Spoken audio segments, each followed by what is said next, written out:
बिस्मिल्लाहिर्रहमानिर्रहीम। अस्सलाम वालेकुम जी। सर शुरू करते हैं lecture number 5 for Kaif 8 audit and assurance essentials. अच्छा, कल की क्लास में जो हमारी पिछली क्लास थी उसमें हमने 2 लर्निंग ऑब्जेक्टिव्स बल्कि 3 लर्निंग ऑब्जेक्टिव्स पढ़े थे। सबसे पहले हमने क्या पढ़ा था मैम? जी थोड़ा ऊंचा बोले। ओके, उसके बाद हमने सबसे पहले पढ़ा था process for the preparation of financial statements. 3 steps involve थे। सबसे पहले क्या होता था, बिजनेस ट्रांजैक्शन होती थी, उसके बाद उसकी रिकॉर्डिंग जब आती थी वहां से शुरू हो जाता था इंटरनल कंट्रोल्स की इन्वॉल्वमेंट। ठीक है, तो इंटरनल कंट्रोल्स आ जाते थे। फिर उसके बाद जब फाइनेंशियल स्टेटमेंट्स प्रिपेयर करते थे उसके अंदर क्या चीजें इन्वॉल्व हो जाती थी, एप्लीकेबल फाइनेंशियल रिपोर्टिंग फ्रेमवर्क। एक हमारा ये लर्निंग ऑब्जेक्टिव था।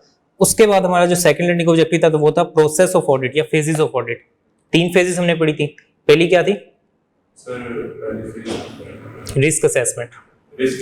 रिस्क असेसमेंट में क्या कर रहे होते हैं हम? और रिस्क असेस करने के लिए हम करते क्या है एक्चुअली क्लाइंट पर जाके? और उसमें क्या कर रहे होते हैं? मेनली अंडरस्टैंडिंग ले रहे होते हैं किसकी? इंटरनल कंट्रोल्स की, उस एंटिटी की और उसके इंटरनल कंट्रोल्स की। एक बार हमने जब अंडरस्टैंडिंग ले ली एंटिटी की, उसके इंटरनल कंट्रोल्स की, उसके बाद फिर हम क्या करते हैं? टेस्ट ऑफ कंट्रोल्स करते हैं। सेकंड स्टेप में क्या करते हैं? Test of control. जो इंटरनल कंट्रोल्स की अंडरस्टैंडिंग ली है अब उनको जाके हम क्या करेंगे? टेस्ट करेंगे। और फिर उसके बाद क्या करते हैं? Substantive procedures. ठीक है, तो इस तरीके से 3 स्टेप्स के अंदर हम कोई भी ऑडिट परफॉर्म कर रहे होते हैं। अच्छा, रिस्क असेसमेंट में हम कौन कौन से प्रोसीजर इस्तेमाल कर रहे होते हैं? आप इंक्वायरीज, ऑब्जर्वेशन, इंस्पेक्शन और एनालिटिकल प्रोसीजर्स। इंस्पेक्शन क्या होती है मैम?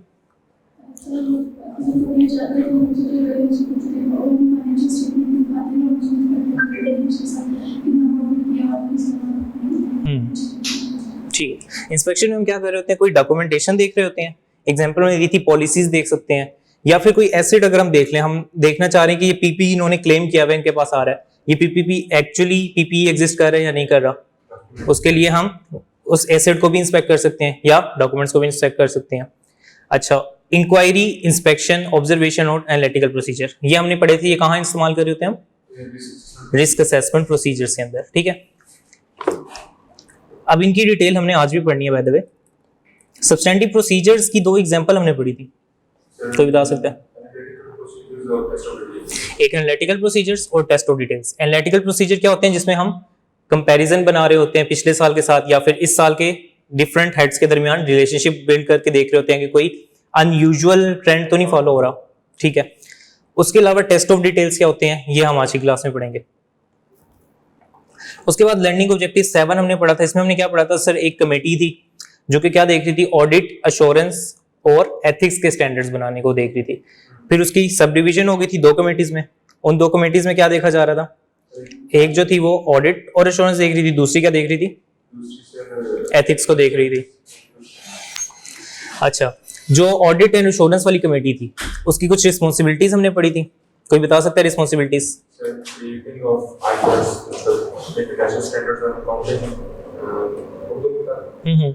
वो बनाना पहले सिखाते हैं, फिर उसके बाद जो है वो implementation of these rules on audit. ठीक है, बेसिकली वो स्टैंडर्ड्स बनाती है और उनकी इम्प्लीमेंटेशन में हेल्प करती है, उनको प्रमोट करने के लिए डिफरेंट काम कर रही होती है। मोटा मोटा ये हमने पढ़ा था। जब भी कोई स्टैंडर्ड इशू करते हैं तो उसके कुछ स्टेप्स इन्वॉल्व होते हैं। पहले एक्सपोजर ड्राफ्ट इशू होगा, फिर उसके बाद कमेंट्स लेंगे, फिर उसके बाद उनको इनकॉर्पोरेट करके फाइनल ड्राफ्ट बना रहे होंगे। ठीक है, और उसके अलावा हमने पढ़ा था कि एक कोई स्टैंडर्ड होता है उसके 3 मेन कंपोनेंट्स होते हैं। ठीक है, 3 मेन कंपोनेंट्स में सबसे पहले इंट्रोडक्शन होगा, फिर जो एक्चुअल रिक्वायरमेंट है वो होगी, और फिर उसकी जो एक्सप्लेनेशन वगैरह है, एप्लीकेशन वगैरह है वो होती है। यही कुछ पढ़ा था। उसके अलावा हमने कुछ डिफरेंट कमेटीज पढ़ी थी जो कि डिफरेंट तरह की असाइनमेंट्स के लिए स्टैंडर्ड्स बना रही थी। उनके बारे में मैंने आपसे क्या कहा था कि उनकी डिटेल्स हम अभी नहीं पढ़ रहे। उसमें हर एक जो हम पढ़ रहे थे, हर एक एंगेजमेंट उसके ऊपर पूरा पूरा चैप्टर है, तो उसकी डिस्कशन अगर हमने अभी स्टार्ट कर दी तो वो बाद में फिर हम अभी के टाइम पे हम कंफ्यूज होते रहेंगे और बाद में अल्टीमेटली हमने पढ़ना तो है ही, तो उसको हम सिर्फ रीड कर लेंगे। आज हमने क्या पढ़ना है सर? एविडेंस। अच्छा, हमने 4 फेजेस पढ़ी थी पहली क्लास में ऑडिट की। ऐसा ना आप मुझे बता दें 4 फेजेस कौन सी थी? Acceptance, planning, performance of report. ठीक है, जब हम परफॉर्मेंस कर रहे होते हैं, ऑडिट प्रोसीजर परफॉर्म कर रहे होते हैं, तो let's say property plant equipment 10 million की एक बंदे ने रिकॉर्ड की हुई है। अगर प्रॉपर्टी प्लांट इक्विपमेंट कितनी 10 मिलियन की एक बंदे ने रिकॉर्ड की हुई है, हम कैसे अश्योरेंस लेंगे, हम कैसे पता करें कि ये ठीक है नहीं? हम उससे कुछ लेंगे एविडेंस। क्या लेंगे? एविडेंस। एविडेंस हम लेते हैं,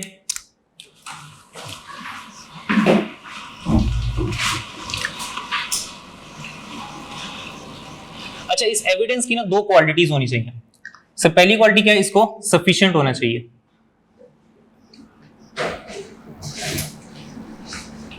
एंड दूसरी क्वालिटी इसको एप्रोप्रिएट होना चाहिए।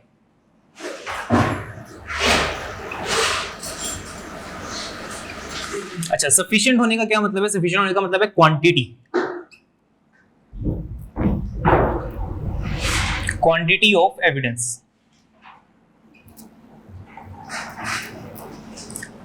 अच्छा इसकी एग्जांपल पहले देख लेते हैं। सर हमने सेल्स की ट्रांजैक्शंस को चेक करना है, 10 मिलियन की सेल्स आ रही है एंटिटी के पास। अब हमने जब देखा कि उनकी इनवॉइसेस कितनी है, तो लेट्स से कोई 1500 इनवॉइसेस हैं सेल्स की। अब वो 1500 की 1500 तो हम चेक नहीं करेंगे, ठीक है? हम क्या निकालते हैं उसकी 1500 में से एक सैंपल निकालते हैं, ठीक है? वो जो सैंपल कितनी क्वांटिटी का होना चाहिए वो किस पे डिपेंड कर, उसको हम क्या कह रहे हैं? सफिशिएंसी, ठीक है? इसका क्या मतलब है? Quantity of evidence. जो ऑडिट एविडेंस हम ले रहे हैं उसकी क्वांटिटी कितनी है।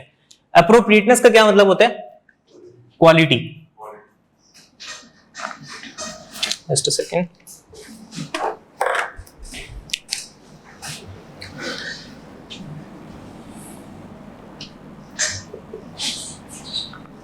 एप्रोप्रिएटनेस क्या है? क्वालिटी।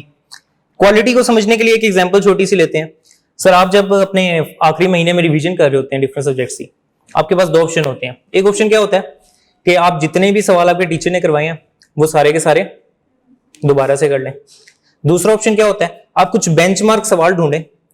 फॉर एग्जांपल IAS 16 के कोई से 2-3 सवाल ऐसे ढूंढ लें जिसमें सारी ट्रांजैक्शन कवर हो रही हो, या फिर सेल टैक्स का अगर रिवाइज कर रहे हैं तो सेल टैक्स से कोई से ऐसे 2-3 सवाल ढूंढ रहे हैं जिसमें आपका पूरा का पूरा सेल टैक्स रिवाइज हो रहा हो।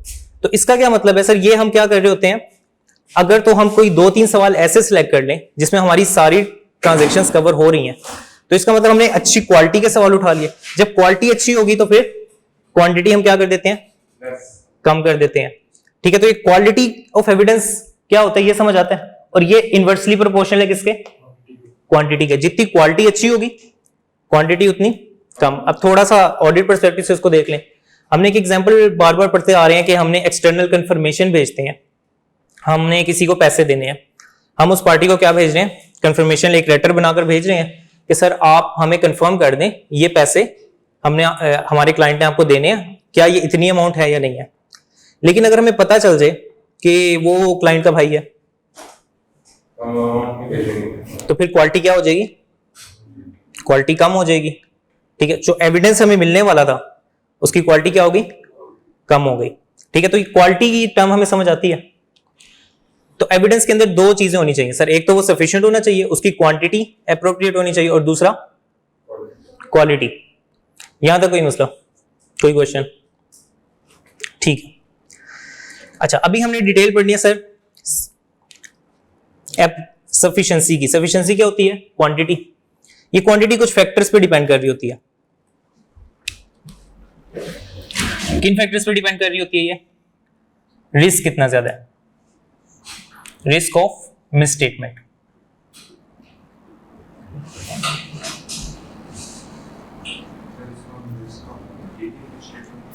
Yes, risk of material misstatement. अब मैं एम्प्लॉयड समझूंगा कि हम जब भी मिसस्टेटमेंट की बात करेंगे वो मटेरियल ही होगी, ठीक है? अच्छा रिस्क जितना ज्यादा होगा हमारी टेस्टिंग उतनी ज्यादा होनी चाहिए। समझ आती है हमें बात? तो जितना ज्यादा रिस्क होगा टेस्टिंग उतनी ज्यादा होगी, यानी कि जो क्वांटिटी हमें चाहिए, इनवॉइस नंबर ऑफ इनवॉइसेस हमें चाहिए वो उतनी ज्यादा होनी चाहिए, ठीक है? तो रिस्क के साथ सफिशिएंसी का क्या रिलेशन है? डायरेक्ट है, इनवर्स है? रिस्क जितना ज्यादा क्वांटिटी उतनी ज्यादा, तो क्या है? डायरेक्ट रिलेशन है, ठीक है? तो रिस्क स्टेटमेंट के साथ हम कह सकते हैं डायरेक्ट रिलेशन, इसको अपवर्ड एरो से रिप्रेजेंट कर दें। अच्छा एक चीज हमने पढ़ी थी मटीरियलिटी, कोई मुझे बता सकता है मटीरियलिटी क्या होती है? जी कौन सी चीज मतलब कितना जो है कितना बेंचमार्क आपको होना चाहिए कि इसका स्टेटमेंट जो है वो ये एक बेंचमार्क अमाउंट होती है कि जिससे नीचे की अगर कोई एरर या मिस स्टेटमेंट आई तो उसको हम इग्नोर कर देते हैं। अच्छा, मटेरियलिटी जो थी ये एक अमाउंट थी, ठीक है। मटेरियलिटी डिसाइड कैसे हो रही थी, कितनी ज्यादा मटेरियलिटी हुई कितनी कम होगी? क्या रिस्क पे बेस थी? रिस्क जितना ज्यादा होगा, रिस्क जितना ज्यादा होगा मटेरियलिटी उतनी ज्यादा होगी, फिर कम होगी। प्रोफेशनल जजमेंट होती है। अच्छा ठीक है। अच्छा, मटेरियलिटी में क्या कर रहे होते हैं हम, एक प्रॉफिट का एक परसेंटेज ले रहे होते हैं। कितने परसेंट होते हैं? 5% होता है। तो अब ये चीज जितनी ज्यादा हमारी मटेरियलिटी होगी, एक अमाउंट होगी, जितनी ज्यादा ये कम होगी ना उतनी ज्यादा हमें क्वांटिटी ज्यादा उठानी पड़ेगी। इस रिलेशन को थोड़ा समझते हैं। सर आपकी मटेरियलिटी है, फॉर एग्जाम्पल इसकी यहां लिख लेते हैं, लेट्स से PKR 20,000। आपने डिफरेंट बेंचमार्क्स वगैरह लगाए, PKR 20,000 आपकी आ गई मटेरियलिटी। अब आपके पास 150 इनवॉइसेज हैं सेल की, ठीक है। उसमें से आपने एक सैंपल उठाना है। आप कौन सी इनवॉइसेज उठाएंगे जो कि 20,000 से एक्सीड कर रही हो? ऐसे ही है, मटेरियलिटी से ऊपर वाली इनवॉइसेज उठाएंगे हम टेस्टिंग के लिए। मटेरियलिटी डिटरमाइन इसलिए कर रहे थे ताकि हम टेस्टिंग अपनी फोकस कर लें उन ट्रांजैक्शन पे जो कि मटेरियलिटी से ऊपर है। यहां तक समझ आ रही है? लेकिन इन कंपैरिजन में अगर मटेरियलिटी हमारी है PKR 2 मिलियन,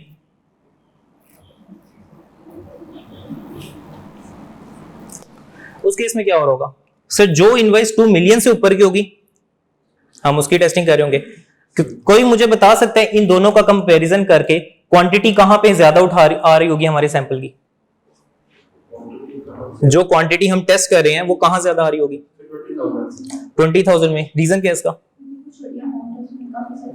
यस, क्योंकि जो छोटी अमाउंट है वो वाली भी हम उठा रहे होंगे और यहां पे हम क्या उठा रहे होंगे जो सिर्फ 2 मिलियन से एक्सीड कर रही हैं। तो इसका मतलब क्या हुआ सर कि मटेरियलिटी जो होगी उसके साथ ये कैसे लिंक्ड है? सफिशिएंसी। सर जितनी मटेरियलिटी हमारी कम होगी उतना ज्यादा हमारा सैंपल होगा, उतना ज्यादा हमें क्वांटिटी बढ़ानी पड़ेगी। क्वांटिटी एक्चुअली क्या थी? सैंपल साइज, ठीक है। ये चीज हमें समझ आती है, इसमें कोई मसला? उसके बाद एक चीज में लिखी है कंप्लेक्सिटी। मैंने आपको एक एग्जांपल दी थी गोल्ड की, गोल्ड ट्रांजैक्शन, ठीक है। अब गोल्ड ट्रांजैक्शन क्योंकि उसमें चोरी का रिस्क ज्यादा होता है, थेफ्ट का रिस्क ज्यादा होता है, तो उसमें हम अपना फोकस किस पे कर लेते हैं? थेफ्ट के ऊपर। उस पे क्या कंट्रोल है, उसके ऊपर जो टेस्टिंग वगैरह हमने करनी है उसके ऊपर हम फोकस कर लेते हैं। अच्छा, रेवेन्यू के बारे में आपने कोई स्टैंडर्ड पढ़ा अभी तक? रेवेन्यू कैसे रिकॉर्ड किया जाता है? कौन सा? IFRS 15।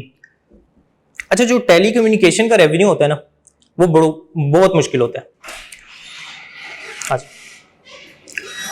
जो टेलीकम्युनिकेशन का रेवेन्यू होता है वो काफी मुश्किल होता है। इवन जो क्वालिफाइड सीएस होते हैं वो भी, उसमें भी उनकी काफी सारी जजमेंट इन्वॉल्व होती है। तो इस केस में अगर तो कॉम्प्लेक्स हो एक ट्रांजैक्शन, हमें शक हो कि भाई जो अकाउंटेंट बैठा है हो सकता है उसने ट्रांजैक्शन गलत रिकॉर्ड कर दिया, तो रिस्क बढ़ गया गलती का। क्या बोला मैंने? अगर ट्रांजैक्शन कॉम्प्लेक्स है, ठीक है। एग्जांपल क्या दी? टेलीकम्युनिकेशन का रेवेन्यू रिकॉर्ड करना। तो उस केस में क्या होगा? गलती के चांसेस क्या हो जाएंगे? जो अकाउंटेंट साहब बैठे हैं जो रिकॉर्ड कर रहे हैं वो गलती के चांसेस उनके बढ़ गए। जब गलती के चांसेस बढ़ गए तो हम जो एविडेंस है, जो सैंपल साइज है वो बढ़ा देंगे। समझ आती है?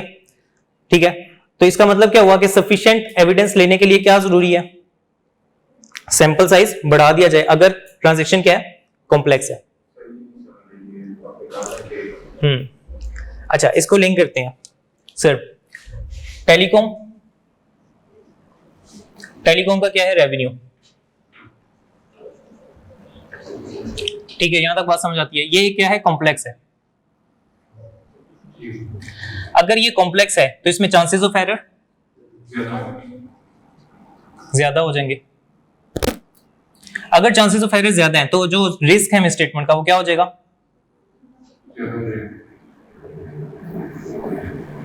वो ज्यादा हो जाएगा। अब जहां पे रिस्क ज्यादा होता है वहां पे हम अपना जो सैंपल साइज है वो क्या कर लेते हैं, बढ़ा लेते हैं, तो क्वांटिटी क्या हो जाएगी, क्वांटिटी क्या हो जाएगी, बढ़ जाएगी। आप समझ आ रहा होगा आपको, अब क्लियर है ये पॉइंट। अच्छा, उसके बाद एक पॉइंट होता है सर ऑडिटर का जो नॉलेज और एक्सपीरियंस है,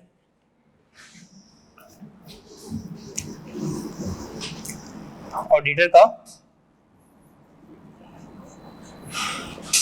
नॉलेज एंड एक्सपीरियंस। सर ये कैसे अफेक्ट कर रहा होगा हमारे क्वांटिटी ऑफ एविडेंस को। सर एक चार्टर्ड अकाउंटेंट है जिसका 20 साल का एक्सपीरियंस है, ठीक है, और वो लेट से टेलीकॉम की हमने एग्जांपल लिए, टेलीकॉम का ही देख रहे हैं, जितने भी क्लाइंट्स है उसके पास टेलीकॉम के ही हैं, तो उसके लिए ज्यादा आसान होगा कि भाई कौन सी जगह पे कहां पे रिस्क ज्यादा है, ठीक है। हो सकता है वो इतना नॉलेज उसके पास हो कि वो 20 ट्रांजेक्शन देख के ही ये चीज अपनी क्लियर कर ले कि यहां मसला है या नहीं है। क्यों? क्योंकि उसके पास क्या है, नॉलेज है, एक्सपीरियंस है। आप अगर जाती हैं क्लाइंट पे, आप बता सकती हैं 20 ट्रांजेक्शन देख के कि सर ये जो 2000 ट्रांजेक्शन इनमें से 20 को देख के आप बता सकती हैं कि मसला होगा या नहीं। बिल्कुल न्यू है, अगर आपको नहीं पता होगा तो आप क्या उठा रही होंगी, सैंपल साइज ज्यादा उठा रही होंगी, क्वांटिटी ज्यादा उठा रही होंगी। एक एक्सपीरियंस जिसके पास 20 साल का एक्सपीरियंस है वो क्वांटिटी कम उठा रहा होगा। और यहां पे क्या इन्वॉल्व होती है, प्योरली आपकी जजमेंट इन्वॉल्व होती है, ठीक है। आप किसी को भी कह सकते हैं कि भाई इसके पास नॉलेज एंड एक्सपीरियंस है सफिशिएंट, अगर आप उसको जस्टिफाई कर सकें, ठीक है। क्योंकि हमने कल की क्लास में पढ़ा था ऑडिटर का भी ऑडिट होता है, वो पाकिस्तान में कौन कर रहा होता है, आईकैप, ठीक है। अगर आपने इस बेसिस पे सैंपल साइज कम उठाया कि हमारे पास तो बहुत नॉलेज एंड एक्सपीरियंस है, ठीक है, तो आपको किसको जस्टिफाई करना होगा, आईकैप को। कल को अगर आईकैप आपको वो क्लाइंट उठा लेता है जिसमें आपने सैंपल साइज इस बेस पे कम लगाया क्योंकि आपके पास एक्सपीरियंस और एक्सपर्टीज है, ठीक है, तो आईकैप को आपको जस्टिफाई करना होगा, उसको बताना होगा कि भाई हमने किस बेसिस पे डिसाइड किया। उसको आप बताएंगे कि मेरा 20 साल का टेलीकॉम का एक्सपीरियंस है, उसको बताएंगे मैंने इतने इतने इंटरनेशनल क्लाइंट्स किए हुए, इतने इतने नेशनल क्लाइंट्स किए हुए, ठीक है। यहां तक क्लियर है हमें। अच्छा, नेक्स्ट एक चीज होती है क्वालिटी ऑफ एविडेंस, जो कि ये एप्रोप्रिएटनेस में भी आ जाती है हमारी क्वालिटी।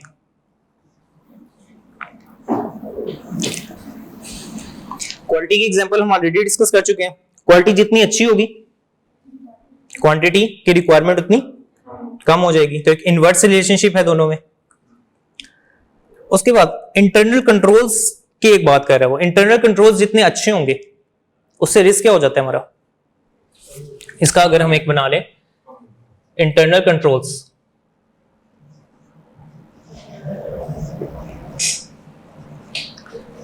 अगर तो स्ट्रॉन्ग है तो इससे रिस्क क्या हो जाता है, कम हो जाता है। अगर रिस्क कम है तो क्वांटिटी की रिक्वायरमेंट कम हो जाएगी।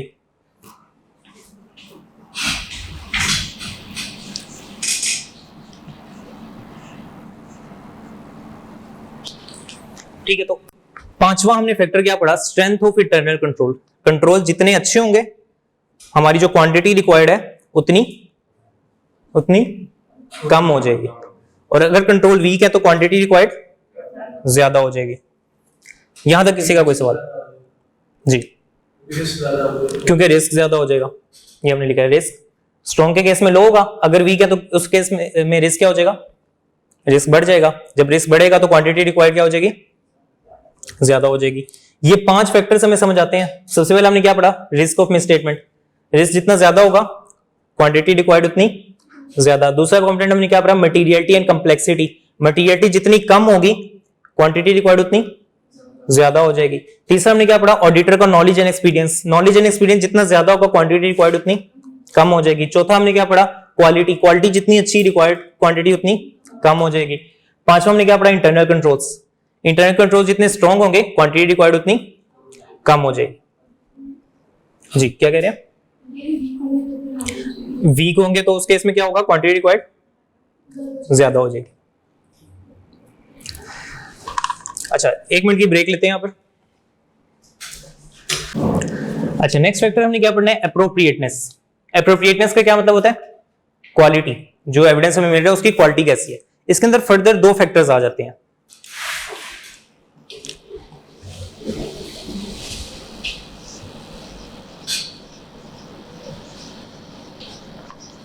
एक फैक्टर हमारे पास होता है relevance and second factor is reliability.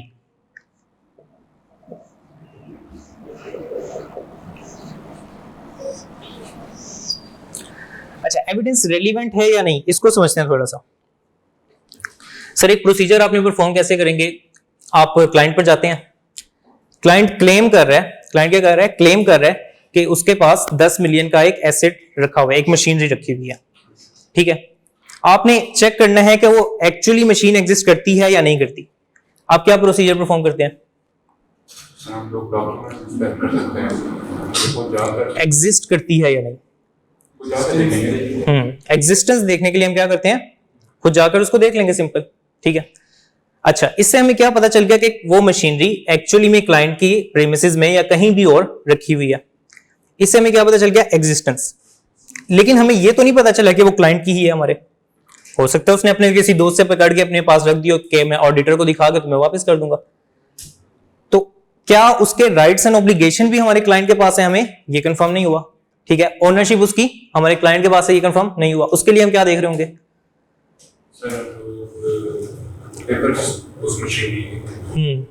Sir एक एग्रीमेंट साइन हुआ होगा, ठीक है, जिसके ऊपर उस क्लाइंट के नाम पे वो मशीनरी होगी।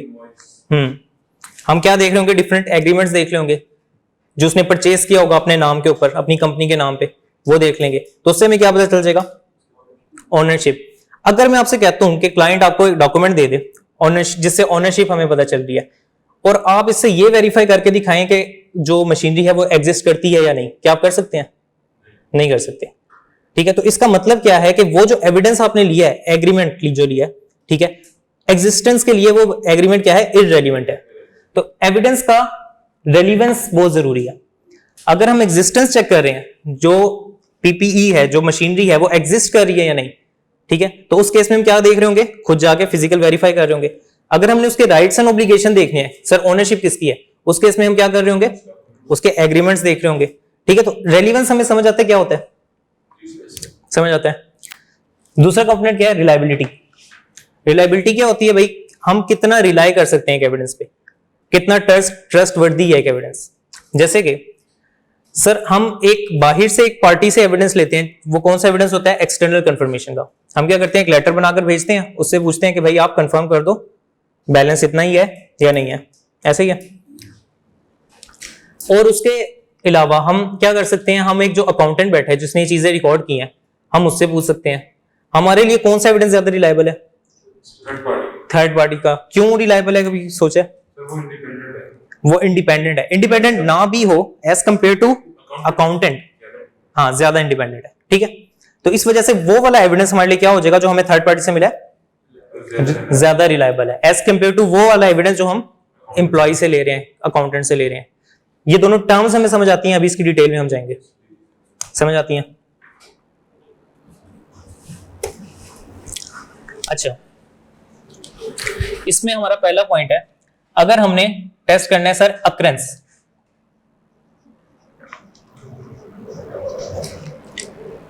तो इस केस में क्या करेंगे सर, एक सेल ट्रांजैक्शन है, हमें देखना है रिकॉर्ड हुई हुई है हमारी फाइनेंशियल स्टेटमेंट में। फॉर एग्जांपल एक सेल ट्रांजैक्शन है 1 मिलियन की रिकॉर्ड हुई हुई है, हमें क्या चेक करना है कि ये अकर हुई है या नहीं, ये ट्रांजैक्शन अकर हुई है या नहीं हुई। हम क्या देखेंगे, उसकी इनवॉइस देख रहे होंगे, क्या देखेंगे, सपोर्टिंग देख लेंगे उसकी।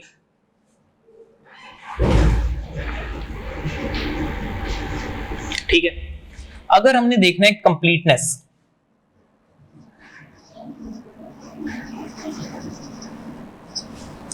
कंप्लीटनेस का क्या मतलब है, हमने चेक करने के अगर एक साल में 10 मिलियन की सेल हुई है तो क्या 10 मिलियन ही रिकॉर्ड हुआ है या नहीं हुआ।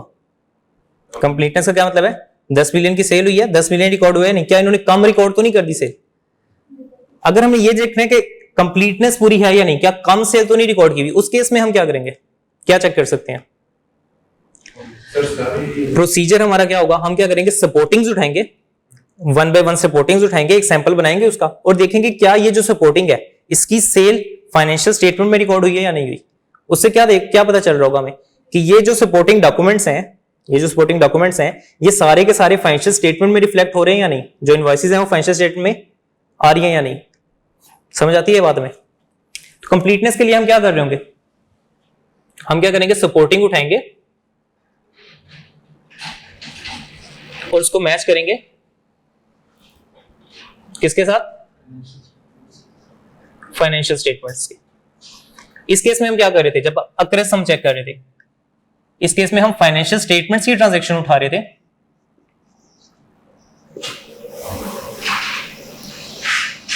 और उसको किसके साथ मैच कर रहे थे? उसकी सपोर्टिंग के साथ।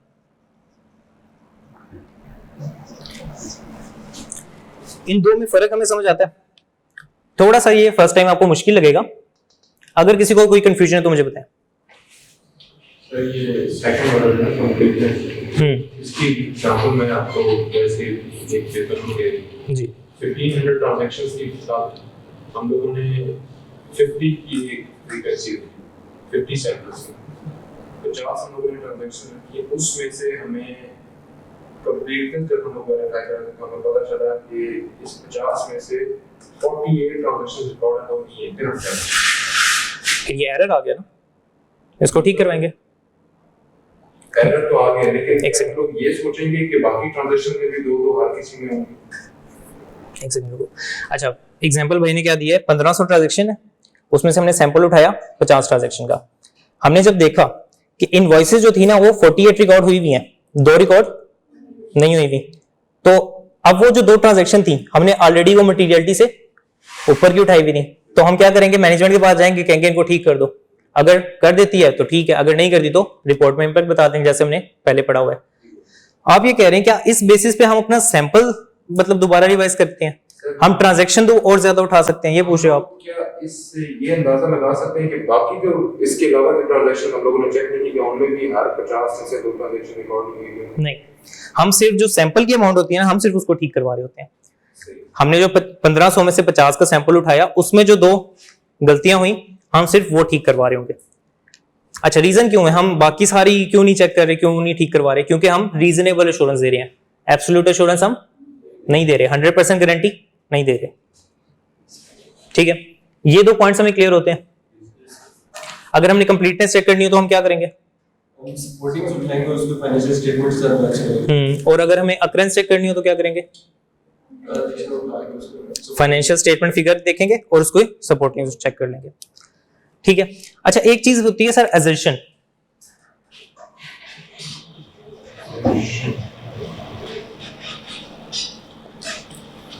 मैंने अभी आपको एग्जांपल दी, अगर हमने ये देखना है कि एग्जिस्ट कर रही है या नहीं property plant equipment machinery exist कर रही है या नहीं, तो उसके लिए हम अलग प्रोसीजर टेस्ट कर रहे थे। अगर हमने देखना है ओनरशिप में है या नहीं क्लाइंट के, तो उसके लिए अलग प्रोसीजर टेस्ट कर रहे थे। तो ये जो ओनरशिप है क्या है, राइट्स एंड ऑब्लिगेशन, इसको हम अलग तरीके से टेस्ट कर रहे हैं, और जो उसकी एग्जिस्टेंस है उसको अलग तरीके से टेस्ट कर रहे हैं। तो ये जो डिफरेंट चीजें होती हैं, जिस तरह ओनरशिप हो गई, राइट्स एंड ऑब्लिगेशन हो गया, कंप्लीटनेस अभी हमने पढ़ा है, इनको हम कहते हैं असर्शंस। और हर असर्शन के लिए प्रोसीजर अलग होता है, जनरली अलग होता है, कभी कभी सेम भी हो जाता है। असर्शन की टर्म में समझ आती है, ये डिफरेंट क्लेम्स हैं मैनेजमेंट की तरफ से। पीपी में अगर एक अमाउंट आ रही है 20 मिलियन की, तो उस 20 मिलियन का मतलब क्या है कि मैनेजमेंट क्या क्लेम कर रही है कि सर मेरे पास एक पीपी भी एग्जिस्ट करता है, पीपी 20 मिलियन का, और उसके राइट्स एंड ऑब्लिगेशन भी मेरे अपने हैं। ठीक है, तो ये जो 2 क्लेम्स हैं उसके, ये क्या है, उसकी असर्शंस हैं, और हर असर्शन के लिए प्रोसीजर डिफरेंट होता है। हो सकता है एक असर्शन के लिए जो रेलिवेंट है दूसरी के लिए इररेलिवेंट हो। अच्छा, जब हम इंटरनल कंट्रोल्स टेस्ट कर रहे होते हैं, इंटरनल कंट्रोल्स टेस्ट के लिए हमने कुछ प्रोसीजर पढ़े थे, पढ़े कौन से? सर एक तो रिस्क असेसमेंट प्रोसीजर और एक रिस्पांस टू रिस्क असेसमेंट, यानी एक substantial procedure test of details, general details, risk assessment में आपकी। ठीक है। अच्छा, इंटरनल कंट्रोल्स क्या होते हैं? वो पॉलिसीज एंड प्रोसीजर्स, वो सिस्टम जिसके थ्रू एक मैनेजमेंट अपनी फाइनेंशियल स्टेटमेंट्स बना रही है। ठीक है, जब हमने उसकी टेस्टिंग करनी थी तो मैंने एक एग्जांपल दी थी कि अगर वो कह रही है कि एक ट्रांजैक्शन रिकॉर्ड करने में 3 लोग इन्वॉल्व हैं, एक बंदा उसको सिस्टम में डाल रहा है। अच्छा, बाय द वे कंपनीज की फाइनेंशियल स्टेटमेंट पेपर पे नहीं बन रही होती, वो सिस्टम में बन रही होती हैं, एक्सेल पर बन रही होती हैं। अच्छी कंपनी हो तो उन्होंने सॉफ्टवेयर खरीदे होते हैं, वहां पे बना रहे होते हैं। तो एक ट्रांजैक्शन एक बंदा डाल रहा है, जूनियर अकाउंटेंट, उसका सीनियर उसको रिव्यू कर रहा है, और जो उसका सीनियर है वो उसको क्या कर रहा है, अप्रूव कर रहा है। ये हमने क्या समझ लिया। उसके बाद नेक्स्ट स्टेप क्या होता है, उसकी टेस्टिंग। टेस्टिंग हम कैसे कर सकते हैं? हम किसी भी ट्रांजैक्शन को उठाएंगे, हम कहेंगे आप दिखाएं किन किन का अप्रूवल है, ठीक है। या फिर हम लाइव टेस्टिंग कर सकते हैं, हम उनके पास बैठेंगे, हम कहेंगे सर आप मुझे एक ट्रांजैक्शन रिकॉर्ड करके दिखाएं, ठीक है, एक 0 रुपीज की ट्रांजैक्शन रिकॉर्ड करके दिखाएं, और मैं खुद देखना चाह रहा हूं कि इनके अप्रूवल्स के बगैर क्या ये ट्रांजैक्शन प्रोसेस हो रही है या नहीं हो रही। तो ये क्या है, test of controls, internal controls की टेस्टिंग, ठीक है। अब जब हम इंटरनल कंट्रोल की टेस्टिंग कर रहे हैं तो क्या इससे कोई फाइनेंशियल स्टेटमेंट की फिगर भी वेरीफाई हो रही है? नहीं हो रही। इसमें हमारा फोकस ही किसके ऊपर है? इंटरनल कंट्रोल्स पे। तो सिंपल सी बात है कि भाई जब हम इंटरनल कंट्रोल्स की टेस्टिंग कर रहे होते हैं ना, जिसको हम कहते हैं कंट्रोल टेस्टिंग, तो वहां पे जो प्रोसीजर रेलिवेंट है वो बाकी जगहों के लिए इररेलेवेंट होंगे। समझ आती है बात? ऐसे ही है। और जो हम सब्सटेंटिव प्रोसीजर परफॉर्म कर रहे थे, सब्सटेंटिव प्रोसीजर क्यों परफॉर्म करते हैं आप बताएं? फाइनेंशियल्स की टेस्टिंग के लिए। क्या उन प्रोसीजर के जरिए मैं इंटरनल कंट्रोल भी टेस्ट कर सकता हूं? नहीं कर सकता। उसका तरीका आपने, सब्सटेंटिव प्रोसीजर का तरीका अलग है। तो जो प्रोसीजर सब्सटेंटिव के लिए रेलिवेंट है वो कंट्रोल्स के लिए इररेलेवेंट है। यहां तक हमें बात समझ आती है? कोई मसला किसी को? कोई मसला नहीं है? अच्छा, नेक्स्ट हमने क्या पढ़ना है? रिलायबिलिटी। सर कितना ट्रस्ट हम कर सकते हैं एक एविडेंस पे जो हमें मिल रहा है, ठीक है। ये डिपेंड करता है कुछ फैक्टर्स पे। आप क्लाइंट के पास गए, अली साहब क्लाइंट के पास गए, अली ने एक सैंपल निकाला 50 ट्रांजैक्शंस का। क्लाइंट ने कहा यार ये इनवॉइसेस तो हमारी गुम हो गई हैं, एक काम करो फोटोकॉपी रख लो। रख लोगे आप? Not so easily. रख लोगे अगर कोई और ऑप्शन नहीं है तो, ठीक है, कुछ चीजें चेक करके आप रख सकते हो। लेकिन जो उसकी जो क्या थी, रिलायबिलिटी थी, वो कम नहीं होगी? कम होगी, क्योंकि ओरिजिनल फॉर्म में हमारे पास चीज नहीं है, फोटोकॉपी मिल रही है। तो सर रिलायबिलिटी किन फैक्टर से बढ़ सकती है अगर तो एक चीज ओरिजिनल हो? अगर हमें ओरिजिनल इनवॉइसेस मिल रही हैं तो उससे रिलायबिलिटी क्या हो जाएगी? बढ़ जाएगी, ठीक है। अच्छा, हमने एक बार बार प्रोसीजर पढ़ते आ रहे हैं एक्सटर्नल कंफर्मेशन का, ठीक है। अभी तक हम किसको भेज रहे थे एक्सटर्नल कंफर्मेशन? रिसीवेबल और पेबल्स को भेज रहे थे, ठीक है। बाय द वे अगर हमारी इन्वेंट्री एक तीसरे बंदे के पास पड़ी है तो हम उससे भी कंफर्मेशन भेज के मंगवा नहीं सकते कि आप बता दो कि कितने यूनिट्स पड़े हैं, उनकी अमाउंट कितनी है? मंगवा सकते हैं, ठीक है। ये तो हमारी जजमेंट है, हम जिसको चाहें लेटर भेज सकते हैं, ऐसे ही है। तो अगर एग्जांपल लेते हैं वही पेबल्स वाली, ठीक है। एक पार्टी थी, पेबल आ रही थी हमारी जिसका हम ऑडिट कर रहे हैं उस कंपनी के पास। हमने उससे कहा कि सर आप मुझे कंफर्म कर दें, लेटर लिख के भेजा, आप इस लेटर के रिस्पॉन्स में एक लेटर लिख के भेजें, उसमें बता दें कि कितनी अमाउंट बैलेंस है, ठीक है। उसने कहा यार एक काम करो, उसने हमें कॉल कर ली, उसने कहा यार मैं तुम्हें कॉल पे बता देता हूं कि ये बैलेंस है, क्या मैं तुम्हें लेटर लिखूंगा? क्या ये एक्सेप्टेबल होगा हमारे लिए? नहीं होगा, नहीं होगा, क्योंकि हम क्या भेज रहे हैं? रिटर्न चीज भेज रहे हैं। हम उनसे भी क्या एक्सपेक्ट कर रहे हैं? रिटर्न डॉक्यूमेंट एक्सपेक्ट कर रहे हैं। और ये आप लोगों के लिए फर्म में भी बहुत काम आएगा। मैं छोटी सी स्टोरी बताता हूँ। मेरा पहला क्लाइंट था, मैं क्लाइंट के पास गया, लंबी चौड़ी मैंने रिक्वायरमेंट की लिस्ट उसको बना के बता दी, भेजी नहीं, ठीक है। डायरी पे मैंने लिखी हुई थी, मैनेजर ने मुझे सिखा पढ़ा के भेजा था, रट्टा लगा के मैं गया हुआ था यार ये चीजें मैंने मांगनी है, ठीक है। अच्छा, मैं क्लाइंट के पास गया, मैं उसको बोला, मैंने कहा सर ये मुझे चाहिए। उसने कहा हाँ मसले की बात ही नहीं बच्चे, मैं आपको आज डे एंड तक भेज दूंगा। अच्छा, मैं नीचे गया मैनेजर के पास, मैनेजर ने पूछा ठीक है तुमने उसको बता दिया सारी रिक्वायरमेंट? मैंने कहा बता दिया। तो क्या कह रहा है वो? मैंने कहा शाम तक भेज देगा। कहती है अच्छा ये तुमने ईमेल की है? मैंने कहा ईमेल तो नहीं की। फिर उसके बाद मेरी तारीफ हुई उनकी तरफ से कि भाई कभी भी हम क्लाइंट को, क्योंकि हम क्या कर रहे होते हैं, तंग कर रहे होते हैं, हम उनकी गलतियां निकाल रहे होते हैं, तो क्लाइंट की कोशिश क्या होती है कि वो हमें एविडेंस ना दे। तो हमारी क्या कोशिश होनी चाहिए कि हर चीज डॉक्यूमेंटेड कर लें। कोई एक छोटी से छोटी चीज भी मांगे ना, इवन आप कोई शार्पनर या मार्कर वगैरह भी मांगते हैं ना, उसको भी डॉक्यूमेंटेड मांगना है। रीजन बीइंग हमारे पास एक ट्रैक हो। खैर यहां पे हम क्या बात कर रहे थे कि अगर तो हमें डॉक्यूमेंटेड एविडेंस मिलता है तो वो ज्यादा रिलायबल है उससे जो कि ओरली हमें मिल रहा है, जो कि कॉल वगैरह पे मिल रहा है, ठीक है। तो पहली एक कंप्लेंट हमने क्या पढ़ लिया? ओरिजिनल होना चाहिए। दूसरा उसको रिटर्न होना चाहिए, जो रिटर्न होगा वो ज्यादा रिलायबल होगा, अच्छा, एक एग्जांपल हमने अभी पढ़ी थी कि यार एक तो हमारा जो थर्ड पार्टी थी पेबल्स की, हम उससे पूछ रहे थे, लेटर लिख के पूछ रहे थे कि यार कितना बैलेंस है, या फिर हम अपने एम्प्लॉय से पूछ रहे हैं जो कंपनी का एम्प्लॉय है, तो हम किस पे ज्यादा रिलाई कर रहे थे? जो थर्ड पार्टी है, यानी कि एक्सटर्नल एविडेंस जो है, जो एक्सटर्नल एविडेंस है उस पर हम ज्यादा रिलाई कर रहे होते हैं। सर थर्ड पार्टी का कोई ऐसा सिचुएशन हो सकता है कि वो खिलाफ हो आपके क्लाइंट? अक्सर होता है, अक्सर होता है। उसका नहीं रिलायबल रहता है। मैं आपको इसकी एग्जांपल देता हूँ।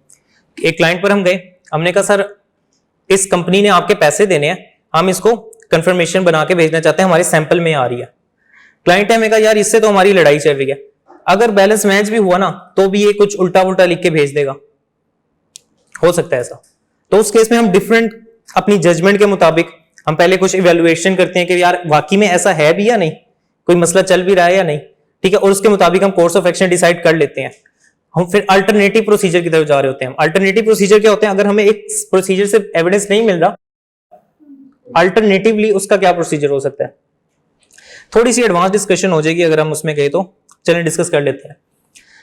मैं लेटर बनाकर भेजा एबीसी पार्टी को, उसकी तरफ से मुझे रिस्पॉन्स नहीं आया, ठीक है, उसको मैंने पैसे देने थे ईयर एंड के ऊपर 50 मिलियन रुपए, 50 मिलियन मैंने उसको देने थे, रिस्पॉन्स नहीं आया, लेकिन मुझे टेस्टिंग तो करनी है, मुझे अपना सैंपल तो टेस्ट करना है। तो मैं क्या करूंगा, मैं देखूंगा ईयर एंड के बाद मैंने उसको पैसे दिए तो होंगे। जनरली क्या हो रहा होता है, 1-2 महीने के अंदर सेटलमेंट हो रही होती है ट्रांजैक्शंस की। अगर ईयर एंड के ऊपर एक बैलेंस आ रहा है तो या जनवरी में या फरवरी में वो क्लियर तो हो रहा होगा। जब वो क्लियर हो रहा होगा मैं उस टाइम वो देख लूंगा कि जब क्लियरेंस बैंक अकाउंट डिटेल्स, जिस बैंक से वो जा रहा है वो देख लूंगा, जो वाउचर बन रहा होता है, हर चीज का वाउचर बनता है एक कंपनी में, वो देख लूंगा। तो ये मैंने क्या किया, एक अल्टरनेटिव प्रोसीजर लगाया और उससे टेस्ट कर लिया बैलेंस को।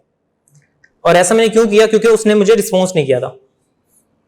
समझ आती है बाद में? क्वेश्चन आपका क्लियर हुआ? सर जी। अगर ये पेमेंट है वो 3 to 4 months तक नहीं होती, फिर हम क्या करेंगे? मतलब हमारे पास उसके अलावा और अल्टरनेटिव प्रोसीजर्स होते हैं। एक अच्छा, थोड़ी सी चीज अब ड्रैग हो जाएगी हमारी, थोड़ा टॉपिक पर रहते हैं। अच्छा, कंट्रोल्स हमने पढ़े थे, इंटरनल कंट्रोल्स। जितने अच्छे कंट्रोल्स होते हैं उनसे मिलने वाला एविडेंस उतना रिलायबल नहीं हो जाता। कंट्रोल्स अगर अच्छे हैं, ठीक है, तो उससे मिलने वाला एविडेंस क्या हो जाता है? रिलायबल हो जाता है। तो एक और चीज हम लिख सकते हैं, इंटरनल कंट्रोल्स। एंटिटी के कंट्रोल जितने अच्छे हैं, एविडेंस उतना रिलायबल हो जाएगा। अच्छा, एक सिनेरियो देखते हैं सर। हम जो लॉयर्स होते हैं ना, कंपनी ने, हर कंपनी ने अपना 1-2 लॉयर्स रखे होते हैं। वो क्या कर रहे होते हैं, कंपनी के अगेंस्ट अगर कोई केसेस वगैरह चल रहे हो ना, उनको डील कर रहे होते हैं, ठीक है। हम क्या करते हैं ना, एक प्रोसीजर हम करते हैं कि हम ये देखने के लिए कि कंपनी ने जितने भी केसेस हैं फाइनेंशियल स्टेटमेंट में बताए हैं या नहीं। नोट्स के अंदर कंपनी क्या कर रही होती है, बता रही होती है जितने भी केसेस कंपनी के अगेंस्ट फाइल हुए हैं। हम क्या करते हैं, हम लॉयर जो होता है ना कंपनी का, उसको एक लेटर लिख के भेजते हैं, उससे कहते हैं आप बता दें कि आप कितने केसेस कंपनी के डील कर रहे हैं। फिर वो उससे जो हमें केसेस पता चलते हैं उनको हम क्रॉस चेक कर लेते हैं। फाइनेंशियल स्टेटमेंट से हमें पता चल जाता है कोई केस मिसिंग तो नहीं है। कहानी समझ आती है हमें? मैम क्या बताया मैंने? अच्छा जी, आप रिवाइज करा सकती हैं। ओके, आप क्विकली।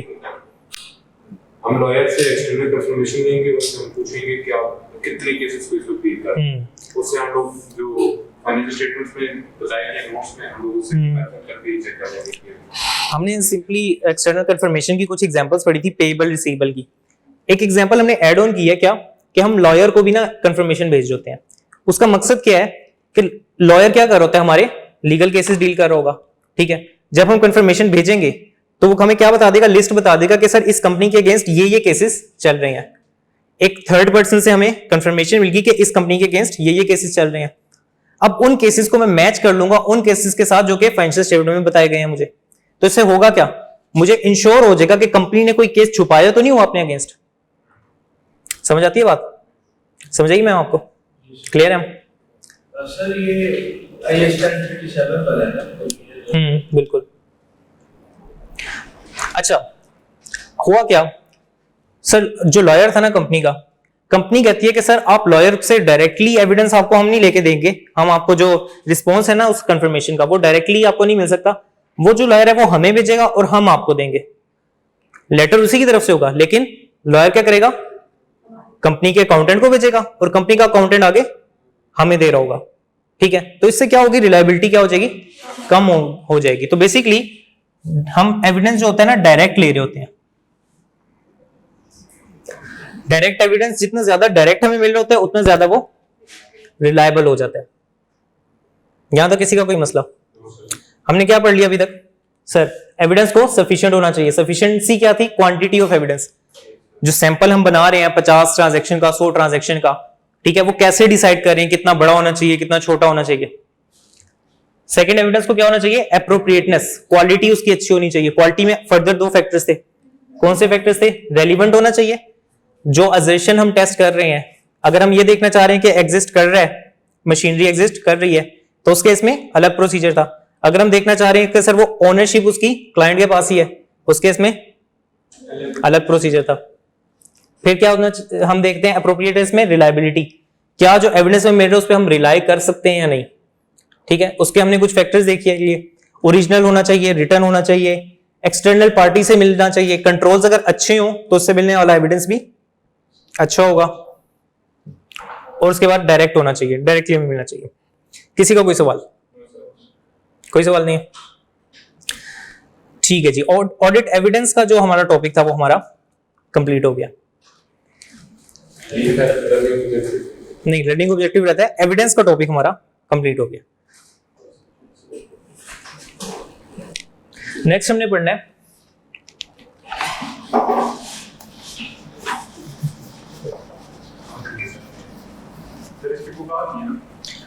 मैं बताता हूँ।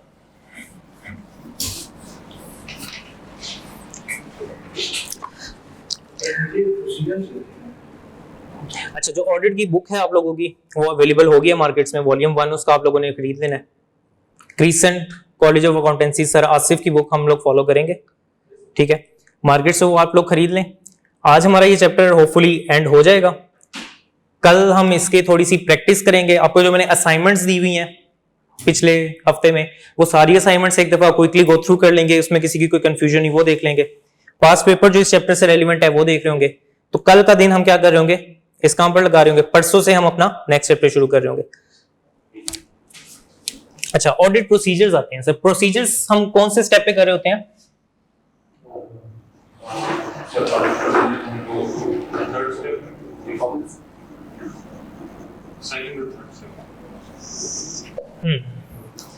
पहले स्टेप में हम क्या करते हैं? टेस्ट ऑफ कंट्रोल्स नहीं, पहले कंट्रोल की अंडरस्टैंडिंग लेते हैं, रिस्क असेसमेंट, फिर उसके बाद उनकी टेस्टिंग, फिर उसके बाद सब्सटेंटिव्स। ठीक है, अच्छा, अगर हम पहली क्लास वाला स्टेप्स को फॉलो करें, सबसे पहले क्लाइंट हमारे पास आया था, वो कह रहा था आप ऑडिट करें हमारी कंपनी का। हमने क्या किया था, एक्सेप्टेंस के लिए कुछ काम किए थे, कुछ चीजें फैक्टर्स देखे थे, एक्सेप्ट कर लिया। फिर हमने क्या करना था मैम, प्लान करना था कि हमने इसको कैसे काम करना है। फिर हम क्या करते थे, परफॉर्म करते थे, और फिर हम क्या करते थे, रिपोर्ट बना के उनको दे देते थे। जब हम परफॉर्म कर रहे होते हैं तो उसमें हम क्या लगा रहे होते हैं, ऑडिट प्रोसीजर्स। कुछ प्रोसीजर हम ऑलरेडी पढ़ भी चुके हैं सर। एक प्रोसीजर होता है इंक्वायरी।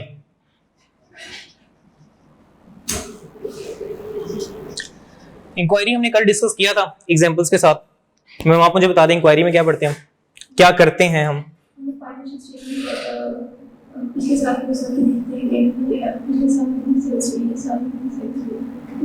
वो तो एनालिटिकल प्रोसीजर्स नहीं थे जिसमें हम देख रहे थे कि पिछले साल जो सेल हुई उनको कंपेयर कर रहे थे इस साल की सेल्स के साथ। कोई और बता सकते हैं इंक्वायरी?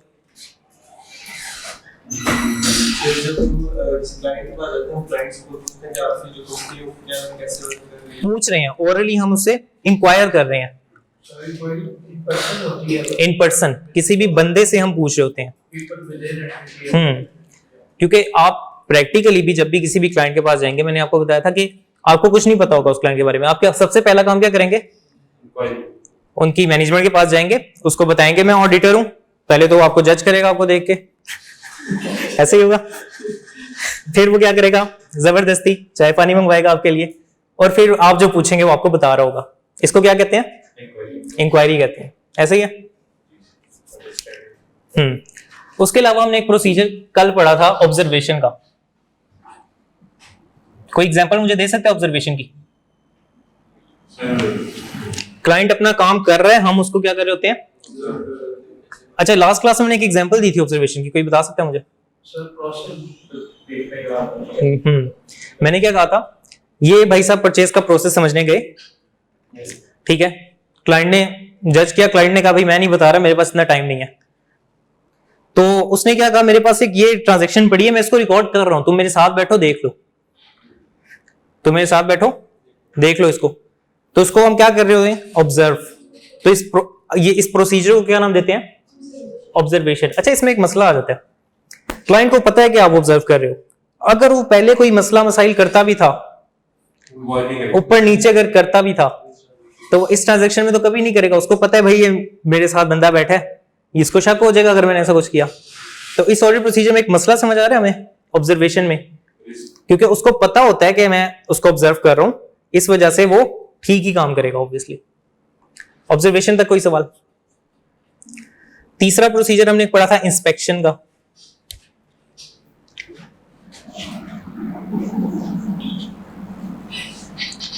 जी, ये भी आई थिंक हमने पिछली क्लास में डिस्कस किया था, इंस्पेक्शन क्या होती है। ये जो हम देख रहे थे पीपी को, मशीनरी को देख रहे थे क्लाइंट के प्रेमिसेस पे जाके, ये क्या कर रहे थे, इंस्पेक्ट कर रहे थे। मैंने आपको एग्जांपल दी थी, हम क्लाइंट के पास जाते हैं, हमें नहीं पता होता कि वहां पे प्रोसेस कैसे चल रहा है। तो जो अच्छी ऑर्गेनाइजेशंस होती है ना, जो लिस्टेड होती हैं, वो तो लाजमी बनाती हैं। उसके अलावा भी जो अच्छी होती हैं वो क्या कर रही होती हैं, एसओपीज बनाती हैं, स्टैंडर्ड ऑपरेटिंग प्रोसीजर्स या पॉलिसीज जिनको कहते हैं। उसमें क्या करते हैं, जिस तरीके से उनका काम चल रहा है ना, वो उसको डॉक्यूमेंट कर देते हैं, ठीक है। अगर हम वो उनसे मांग के वो देख रहे हैं तो वो क्या है, इंस्पेक्शन। इंस्पेक्शन डॉक्यूमेंट्स की भी हो सकती है और किसी टेंजिबल एसेट की भी हो सकती है। क्या इंटेंजिबल एसेट की हो सकती है? नहीं हो सकती। क्यों नहीं हो सकती?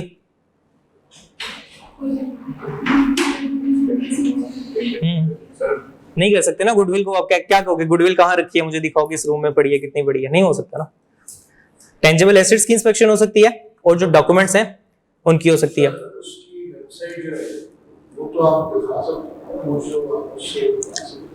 वेबसाइट इंटेंजिबल एसेट होती है, उसकी वैल्यू इंटेंजिबल एसेट होती है। वेबसाइट आप देख तो लोगे, उसकी वैल्यू कितनी है वो आप देख सकते हो वेबसाइट को खोल कर? नहीं देख सकते। वहां से आप वेबसाइट की एग्जिस्टेंस चेक कर सकते हो। एक चीज हमने पढ़ी थी ना, एग्जिस्टेंस, लेकिन उसकी वैल्यू चेक नहीं कर सकते। वेबसाइट एक एसेट के तौर पे अगर आपकी फाइनेंशियल स्टेटमेंट में आ रहा है, लेट्स से 50 मिलियन की वेबसाइट आपके पास आ रही है, तो आप वेबसाइट को अगर खोलते हो, आप देखते हो इतनी प्यारी वेबसाइट है, इतने कलरफुल उसने चीजें लगाई हुई हैं, क्या आप इससे ये चेक कर लोगे कि 50 मिलियन की है, वाकई में बहुत कलरफुल वेबसाइट है? नहीं पता चल सकता ना। उसके लिए कुछ डिफरेंट काम करने होंगे। अच्छा, एक हमने प्रोसीजर पढ़ा था एनालिटिकल प्रोसीजर्स, जो कि मैम आप बता रही थी मुझे।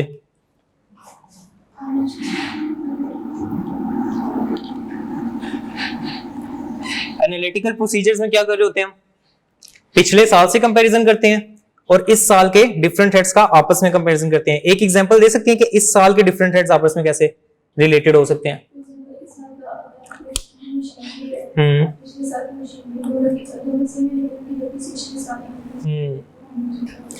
डेप्रिसिएशन जो कि एक पीएनएल आइटम है, प्रॉफिट एंड लॉस आइटम है, और बैलेंस शीट की एक आइटम है पीपी, प्रॉपर्टी प्लांट इक्विपमेंट। ये दोनों आपस में लिंक्ड होती हैं। अगर पीपी बढ़ रहा है तो डेप्रिसिएशन भी बढ़नी चाहिए, पीपी कम हो रहा है डेप्रिसिएशन भी। अगर ऐसा नहीं हो रहा तो क्वेश्चन आ जाएगा कि यकीनन इन्होंने कुछ गलती की होगी, रिस्क आ जाएगा, ठीक है। उसके अलावा एनालिटिकल कोई एग्जांपल मुझे दे सकते हैं? लोन जितना ज्यादा होगा हमारी फाइनेंशियल स्टेटमेंट में, इंटरेस्ट इतना ज्यादा होना चाहिए। इंटरेस्ट एक्सपेंस एक प्रॉफिट एंड लॉस में आ रहा होता है और लोन बैलेंस शीट में आ रहा होता है। इनका भी आपस में क्या होना चाहिए, डायरेक्ट रिलेशन। जितना लोन बढ़ेगा उतनी इंटरेस्ट एक्सपेंस को बढ़ना चाहिए। जी, उसको हमें नॉन फाइनेंशियल इंफॉर्मेशन से cross check non financial information से क्रॉस चेक कर सकते हैं। एग्जांपल दे सकते हो मुझे भी? नंबर ऑफ एम्प्लॉइज, एक ऑर्गेनाइजेशन में कितने एम्प्लॉइज काम कर रहे हैं, ये एक नॉन फाइनेंशियल इंफॉर्मेशन है, ये एक नॉन फाइनेंशियल इंफॉर्मेशन है, इसमें कोई फाइनेंशियल फिगर्स तो नहीं आ रही, ठीक है। मैं क्या करूंगा, मैं सैलरी एक्सपेंस को चेक करना है, सैलरी एक्सपेंस चेक करना है, मैं नंबर ऑफ एम्प्लॉइज उठाऊंगा, ठीक है।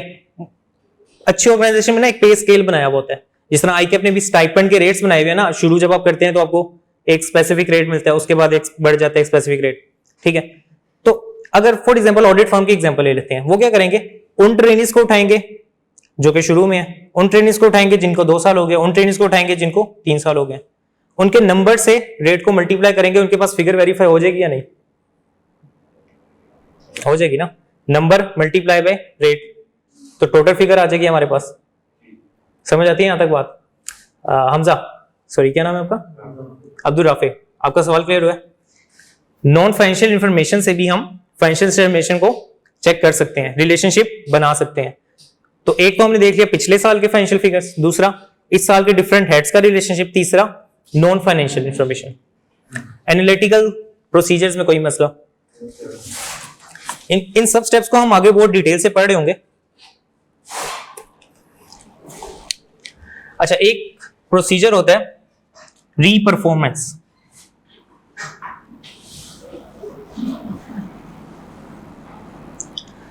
एक ऐसा काम जो कि एंटिटी ने ऑलरेडी परफॉर्म किया हुआ है, उसको हम दोबारा से परफॉर्म करते हैं, तो उसको क्या कहते हैं, रीपरफॉर्मेंस। अभी हमने क्या एग्जांपल ली थी, सैलरी की। सैलरी कैलकुलेशन किसका काम था, मैनेजमेंट का काम था, HR का काम था, ह्यूमन रिसोर्स डिपार्टमेंट। अगर हम खुद से उसको रिकैलकुलेट कर रहे हैं तो हम क्या कर रहे हैं, रिकैलकुलेशन कर रहे हैं, ठीक है। रिकैलकुलेशन समझ आती है हमें, सॉरी रीपरफॉर्मेंस। अच्छा, यहां पे हम रिकैलकुलेट तो कर रहे हैं, साथ में रीपरफॉर्म भी कर रहे हैं। काम किसका था, HR का। कर कौन रहा है अब दोबारा से, ऑडिटर। तो ऑडिटर क्या कर रहा है, रीपरफॉर्म कर रहा है। एक और प्रोसीजर हमारे पास आता है रिकैलकुलेशन।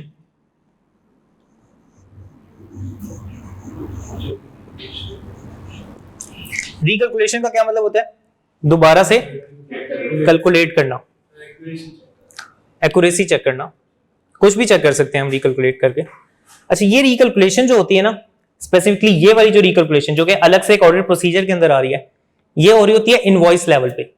फॉर एग्जांपल, हमने एक सेल की 5 मिलियन की, उसके ऊपर टैक्स भी कोई रिकॉर्ड हो रहा होता है। कौन सा टैक्स होता है सेल्स के ऊपर, सेल टैक्स। क्या रेट चल रहा है आजकल, 18%। तो जब भी हम कोई सेल करेंगे तो उसके ऊपर 18% टैक्स रेट आ रहा होगा, ठीक है। तो हम क्या करते हैं, सेल की अमाउंट उठाते हैं, 18% से मल्टीप्लाई करते हैं और देख लेते हैं कि टैक्स जो उसने इंक्लूसिव ऑफ सेल टैक्स, जो सेल लिखी हुई है वो ठीक लिखी है या नहीं। तो इससे हम क्या कर रहे हैं, रिकैलकुलेशन कर रहे हैं। और जो ऊपर हमने एग्जांपल पढ़ी थी, टोटल जो HR का एक्सपेंस आ रहा था, उसको भी तो हम कैलकुलेट ही कर रहे थे, उसको भी हम कैलकुलेट ही कर रहे थे, लेकिन उसको हम रिकैलकुलेशन के प्रोसीजर में नहीं लिखेंगे। यहां पे थोड़ा सा कैच है, जब हम फाइनेंशियल स्टेटमेंट की टोटल फिगर को देख रहे होते हैं ना, उसको हम रिकैलकुलेट। अच्छा, इसके अलावा डेप्रिसिएशन भी हम रिकैलकुलेट कर सकते हैं ना, कर सकते हैं ना। हमें पता होता है 10 साल एसेट की लाइफ है, ठीक है, और उसकी कॉस्ट कितनी है, निकाल सकते हैं इस साल की डेप्रिसिएशन, वो भी एक रिकैलकुलेशन है। लेकिन वो ये वाली रिकैलकुलेशन नहीं है। रिकैलकुलेशन जो होती है ना, ये हमेशा इनवॉइस लेवल पे हो रही होती है, ट्रांजैक्शन लेवल पे, ठीक है। और जो हम टोटल फिगर को रिकैलकुलेट कर रहे होते हैं, फाइनेंशियल स्टेटमेंट की टोटल फिगर को रिकैलकुलेट कर रहे होते हैं, वो आती है हमारे एनालिटिकल्स में। ये डिफरेंस हमें क्लियर होना चाहिए। क्या डिफरेंस बताया मैंने,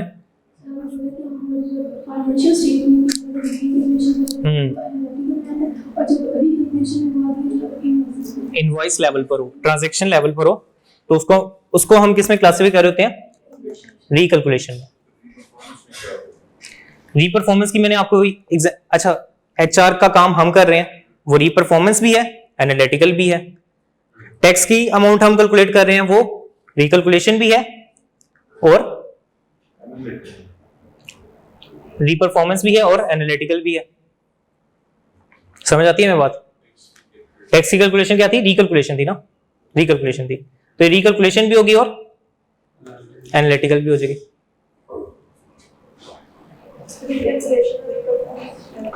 रिकैलकुलेशन और रीपरफॉर्मेंस, सॉरी, हाँ थोड़ा सा मिक्स कर दिया हमने। दोबारा से एग्जांपल देख लेते हैं, डेप्रिसिएशन की एग्जांपल देख लेते हैं। डेप्रिसिएशन हमने कैलकुलेट की, काम किसका था? अकाउंटेंट का था। तो हम क्या कर रहे हैं इस केस में? हम क्या कर रहे हैं? एनालिटिकल कर रहे हैं, क्योंकि ये फाइनेंशियल स्टेटमेंट की टोटल फिगर है जिसको हम कैलकुलेट कर रहे हैं। ठीक है, क्या कर रहे हैं? एनालिटिकल कर रहे हैं। ठीक है, और ये काम जो है मैनेजमेंट का था, इसको हम परफॉर्म कर रहे हैं, तो ये रीपरफॉर्मेंस भी है। तो एक ही एग्जांपल में दोनों चीजें आ सकती हैं। ठीक है, एक काम अगर हम कर रहे हैं तो उसमें दो तीन चीजें भी आ सकती हैं। डिफरेंशिएशन हमें क्लियर है? अच्छा, एक हमारे पास प्रोसेस होता है एक्सटर्नल कंफर्मेशन का।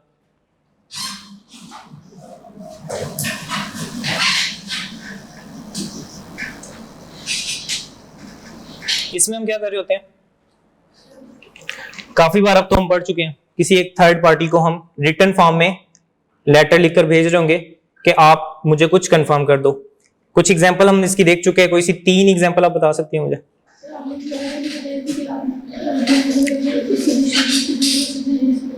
लॉयर से हम केसेस के बारे में पूछ सकते हैं एक्सटर्नल कंफर्मेशन के थ्रू, पेबल से पूछ सकते हैं, रिसीवेबल से पूछ सकते हैं, हमारी इन्वेंट्री किसी दूसरे बंदे के पास पड़ी है उससे पूछ सकते हैं। अच्छा, उसके अलावा बैंक से पूछ सकते हैं, बैंक बैलेंस। क्लाइंट हमें कह रहा है कि आपके उसकी बैलेंस शीट में आ रहा है 50 मिलियन का बैंक बैलेंस, क्या हम बैंक से पूछ सकते हैं कि सर आपके पास ये बैलेंस आ रहा है या नहीं? पूछ सकते हैं, पूछ सकते हैं। तो ये सारे हम काम कहां कर रहे होते हैं? एक्सटर्नल कंफर्मेशन में। किसी का कोई सवाल? तो ये हमने 7 तरह के प्रोसीजर्स पढ़ लिए। अच्छा, आज का जो लर्निंग ऑब्जेक्टिव था हमारा, ये बहुत इंपॉर्टेंट है। पूरे चैप्टर में अगर मैं कहूँ ना सबसे इंपॉर्टेंट एग्जाम पर्सपेक्टिव से, वो हमारा आज का लर्निंग ऑब्जेक्टिव है। ठीक है, तो अगर किसी को किसी तरह का भी कोई कंफ्यूजन है तो आप बताएं मुझे। सर, एक ना परफॉर्मेंस और कैलकुलेशन की ना सेपरेट रीपरफॉर्मेंस और रिकैलकुलेशन। परफॉर्मेंस की सर कैलकुलेशन के अलावा ठीक है। अच्छा, इन्वेंट्री जो होती है, ईयर एंड पे इन्वेंट्री आ रही होती है, ठीक है, क्लाइंट के पास, उसमें वो इन्वेंट्री कैसे बता रहे होते हैं? कितने यूनिट्स हमारे पास पड़े हैं ईयर एंड पे और उनकी वैल्यू कितनी थी। यूनिट्स इनटू वैल्यू करके हम क्या कर लेते हैं? वैल्यू निकाल लेते हैं। और ये काम किसका है? अकाउंटेंट का काम है। अगर हम 30 जून, जो कि ईयर एंड होगा कुछ ऑर्गेनाइजेशन का 30 जून ईयर एंड होता है, 30 जून पे हम गए हैं, हम उनकी इन्वेंट्री देख रहे हैं कि जो उन यूनिट्स उन्होंने बताए हैं वो यूनिट्स वाकई में एग्जिस्ट कर रहे हैं या नहीं। ये कुर्सियां फॉर एग्जांपल, कुर्सियां अगर उन्होंने 50 लिखी हुई हैं, हम देख रहे हैं एज एन ऑडिटर जाके कि ये कुर्सियां वाकई में हैं या नहीं। तो ये हम क्या कर रहे हैं? जो क्लाइंट का काम था, जो कि उसने किया हुआ था ऑलरेडी, हम दोबारा से कर रहे हैं। तो ये क्या है? रीपरफॉर्मेंस। एक काम जो क्लाइंट कर चुका था हम दोबारा से कर रहे हैं। रिकैलकुलेशन, टैक्स की अमाउंट हम दोबारा से, सेल टैक्स इनवॉइस में 1 मिलियन की ट्रांजैक्शन है, उस पर 18% टैक्स लगा के उन्हें रिकॉर्ड किया हुआ है। हम क्या करेंगे? 1 मिलियन उठाएंगे, उस पर 18% लगाएंगे और जो टोटल अमाउंट होगी उसको देख लेंगे क्या वो मैच कर रही है रिकॉर्डेड अमाउंट से। ठीक है, समझ आता है डिफरेंस हमें? ये इनवॉइस लेवल पे ट्रांजैक्शन लेवल पे और वो जो है वो, अगर हम डेप्रिसिएशन की टोटल फिगर जो फाइनेंशियल स्टेटमेंट में आ रही है वो अगर हम कैलकुलेट करते हैं तो उसको क्या कहते हैं? एनालिटिकल। और अगर हम एक ट्रांजैक्शन लेवल पे काम कर रहे हैं तो उसको क्या कहते हैं? रिकैलकुलेशन। ये डिफरेंस हमें क्लियर होना चाहिए। ठीक है जी, क्लास एंड करते हैं। Thank you so much, Allah Hafiz. Sir